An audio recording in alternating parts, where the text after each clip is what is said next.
had the greatest experience of God's presence? Was there manifest presence in the Old Testament? And how is God's presence different now? Welcome back to our Change How You Think weekly video podcast. If you'd like to hear from us every week, then subscribe to our videos on YouTube or click on the weekly video tab at the top of this webpage. Fill in the subscription form and you'll get our free self-assessment ebook, Healthy Moods, along with your choice of mental, spiritual, or relationship information. This is part 2 of our series on God's presence. Today we're going to look at the history of God's presence with man.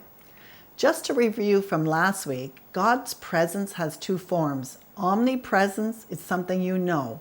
Manifest presence is something you feel or experience. Adam and Eve were able to see and hear God with their natural senses. They talked with God the same way they talked with each other. But then they sinned and were kicked out of the garden and lost that close relationship. Then the world descended into so much sin and chaos, God had to send a flood. In the Old Testament, God's manifest presence would come and go on special people for special messages. Moses saw the burning bush, Gideon was visited by an angel, and Samuel heard God speaking to him. When Israel was moving through the desert to the Promised Land, God's presence was continually with them in the form of a cloud by day and a pillar of fire at night.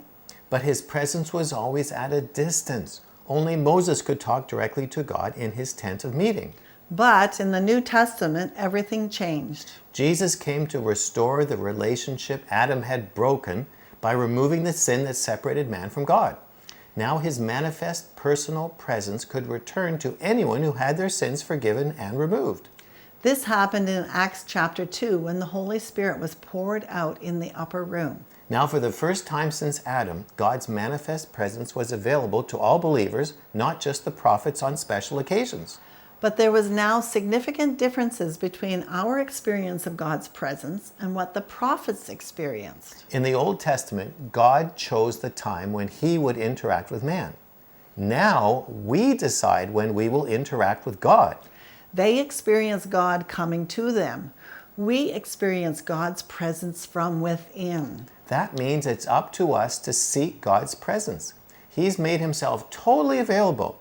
He invites us to come, but he waits for us to respond. In other words, we can have as much of God's manifest presence as we want. So the question today is, how much of God's presence do you want? If you want more, then every day in your quiet time with God, invite the Holy Spirit to come and make his presence real to you. He has promised to respond. Next week, we'll talk about the difference God's manifest presence can make in your life. If you'd like to experience more of God's presence as your emotions are healed, come and join us in Free Your Mind. Free Your Mind is an online self-study program that will help you change how you think. It will guide you through a pathway of healing mentally, spiritually, and emotionally.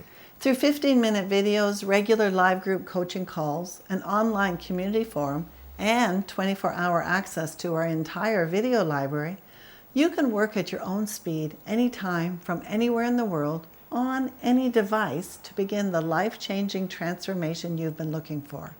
And you can learn more about it using the links below this video.